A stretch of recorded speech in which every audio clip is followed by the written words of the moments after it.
I'm back. This time I'm going to talk to you a little bit about grammar. As I mentioned, there are grammar tests in this class, and this is the start of one of the tutorials. They won't always be video presentations like this. There will be a lot of stuff that you can access online through your course modules, but I wanted to start with run-ons because I hate them. I hate them, and I see a lot of them in people's writing, and I want to nip them in the bud. That's the objective here. So I apologize to those of you for whom this is a review, and you know, kind of boring. I apologize. But for those who have never heard of a run-on sentence, then pay close attention, because I'm going to show you what it is and how to avoid it. Well, first of all, what is a run-on sentence? It's a sentence in which two sentences are joined together without the proper punctuation.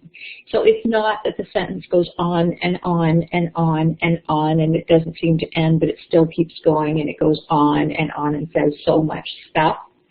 That was a perfectly fine, grammatically correct question. That's not what a run-on sentence is. It refers to the grammar in the sentence. This is an example of one right here.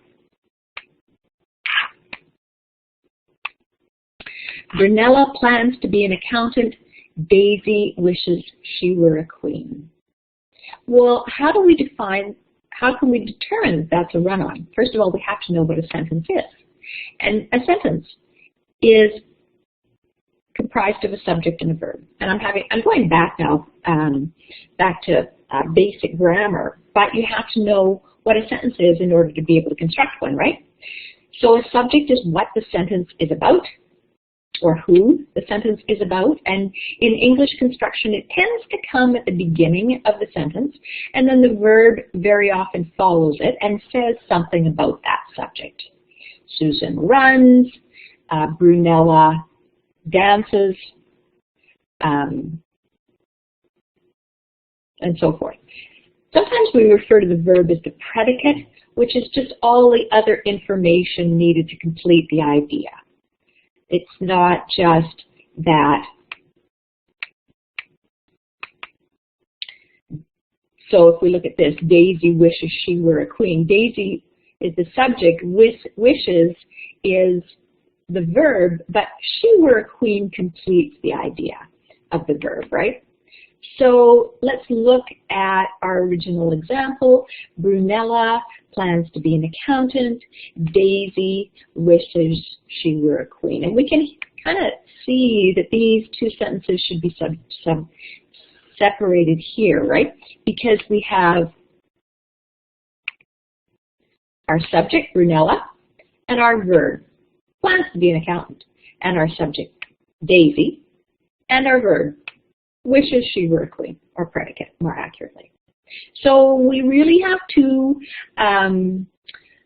sentences there, and one way to really be able to see that is to notice when you started with a new subject. As soon as there's a new subject in the sentence, make sure that you're punctuating it correctly and that you don't accidentally create a run-on. So what else does a sentence need? Not only does it have one subject and one verb, generally speaking. They can get complicated for sure. But they also express one main idea. So let's look at this example again. So Brunella plans to be an accountant. That's one idea. Daisy wishes she were a queen. That's another idea. You can hear it, right? We have two different subjects, two different people wishing or planning, and two different ideas. So we can hear that that's a run-on sentence, and it is a problem. So how do we fix it? Well, very simply, we can put a very nice period just there. Just separate them into two sentences. Brunella plans to be an accountant. Daisy wishes she were a queen. And you should hear it in the inflection. If you read this stuff out loud, you should be able to hear when a sentence should end. And the more you read, the easier this will become. What else can we do? We can put a very nice semicolon. So I'm gonna put this caveat in here. Semicolons only separate complete sentences. So you'll see that in the chat box there. Semicolons only separate complete sentences. They do not separate a complete sentence and a fragment. But they work just like a period. Generally, you tend to use semicolons to separate two sentences if the sentences are pretty closely related in their ideas. But that's a very elegant way to fix your run-on sentence. Or you can add a comma and a word. Brunella plans to be an accountant, but Daisy wishes she were a queen. That makes a perfectly fine sentence because of the use of the word but.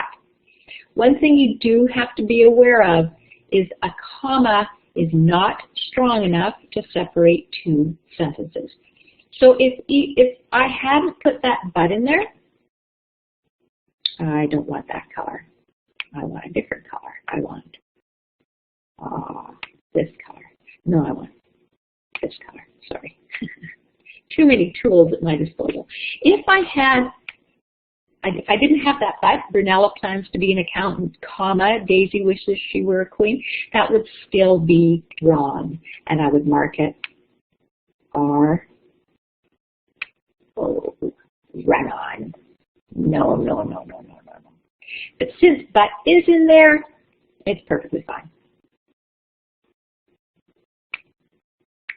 Now you try. Here's a sentence down here at the bottom for you. See if you can fix it. The cows are trampling the daisies. The farmer is repairing the fence. I'll just give you a moment here to figure out how you might fix that. I left the examples up about Brunella and Daisy, so you can refer to those.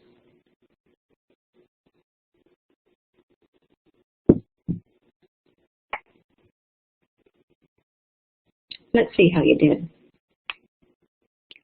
So you could have done one of three things. You could have put a period. The cows are trampling the daisies. Period. The farmer is repairing the fence. Perfectly fine. You could have put in that very nice semicolon. The cows are trampling the daisies. Semicolon. The farmer is repairing the fence. Nice. Or you could have added a word, and it could have been a number of different words. I chose while. The cows are trampling the daisies while the farmer is repairing the fence. And we precede that second sentence with a comma.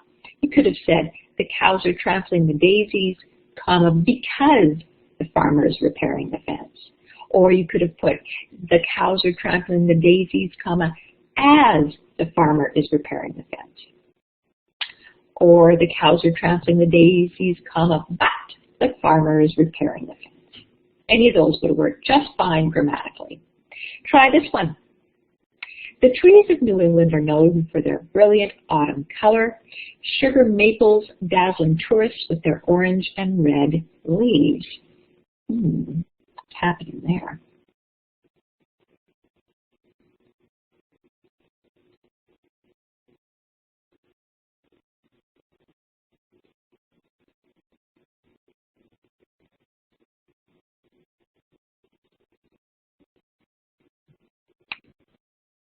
Well, this was a tricky one because, in fact, the first sentence, the trees of New England are known for their brilliant color, is a perfectly fine sentence.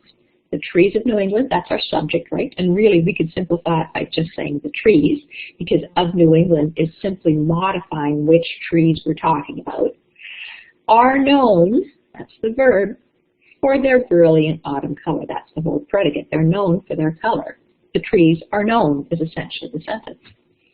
So that's perfectly fine. It expresses one idea. But then this was the problem. Sugar maples dazzling tourists with their orange and red leaves. There's some problems because that is not a complete sentence. Does it have a subject? Sugar maples. Yeah, that's a kind of tree. Yeah, that's a subject. Does it have a verb? No.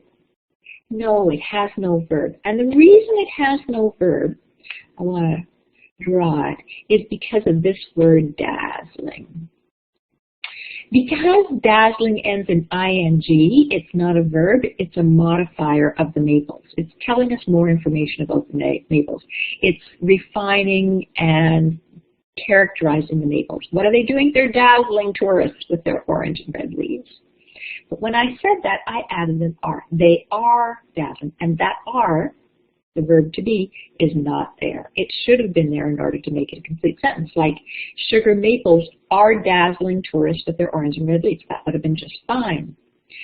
Since it was simply a fragment, it cannot stand alone, but it hasn't made a run-on sentence. So you would have to fix it like this. The trees of New England are known for their brilliant autumn color. We already established that that's okay, comma, sugar maples dazzling tourists with their orange and red leaves. But you say to me, you say, wait a minute, you said commas aren't strong enough to separate two sentences, and you would be right. But this second one is not a complete sentence. It's a fragment, and a fragment can be joined to a sentence with a comma, resulting in that very example. So that was a bit tricky. What about this next one? Most stockholders favored the merger, but the management did not. How would you deal with that? Well, I kind of jumped ahead because I was excited. Sorry for those of you who wanted time for thinking. You can pause this right now if you want. But in fact, it's not a run-on. This is what that sentence was. Most stockholders favored the merger, but the management did not. And because we have a comma but, then it creates a complete grammatically correct sentence. We could have done this. Most stockholders favored the merger, period.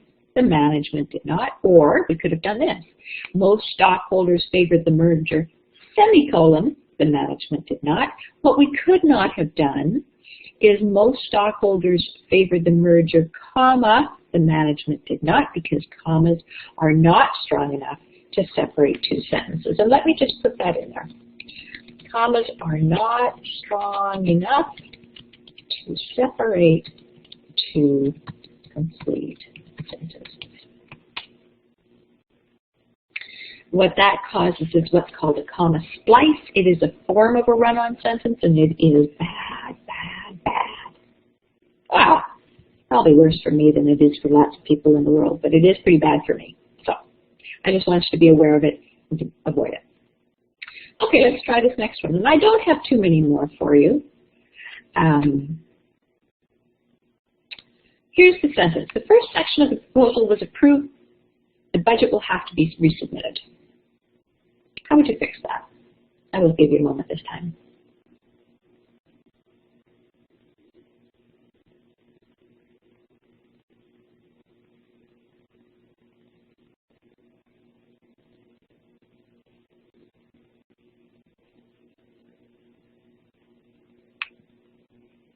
Okay, same thing. You could add a period. The first section of the proposal was approved, period, the budget.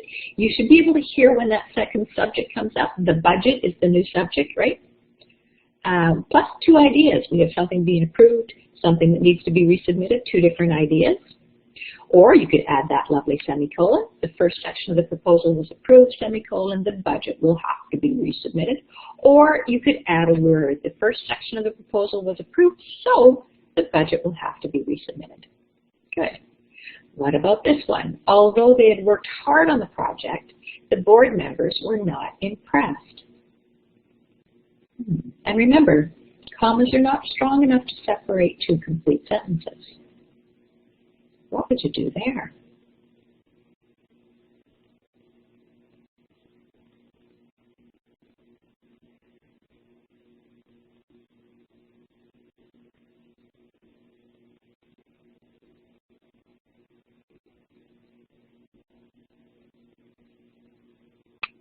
Hopefully you said to me, nothing at all, because you would have been right. That was a bit of a trick, and I apologize.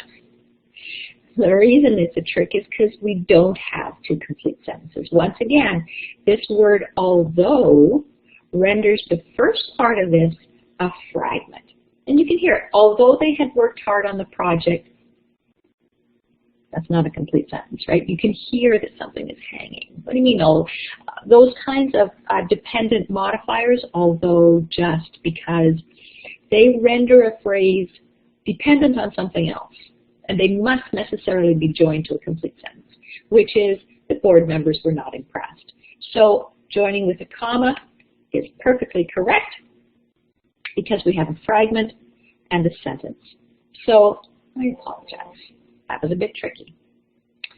All right, I'm going to give you some sentences. Here they are. I want you to correct them, and I want you to email your answers. I'm going to leave this up for a moment. Actually, what I'm going to do is I'm going to show you my email address, which is right here, which is right here, which is right there. And that's placed in lots of places in this course. And then I'm going to go back to that screen so you can take a screenshot, or you can leave it up and running so that you can type those sentences in or write them out. Make sure that you get the spelling correct because I am an English teacher. So let me go back to those sentences and I'll leave those up. There they are. In case you can't read them, the wind had blown down power lines. The whole city was without electricity for several hours. The proposal covers all points. One was completely omitted, however. Early humans valued color, creating permanent colors with natural pigments. The iceberg was no surprise. The Titanic's wireless operators had received reports of ice in the area. Notice I've italicized Titanic. The director is unable to meet you this week. She will have time next week, though. The Cultural Center has a new collection of spear points. Many of them were donated by a retired anthropologist. A World Cup victory is not just an everyday sporting event. It's a national celebration. And alternative medical treatment may include hypnosis, the placement of a patient into a sleep-like state. Those are the sentences. Fix them if they need fixing, and send me the answers. And thanks for tuning in.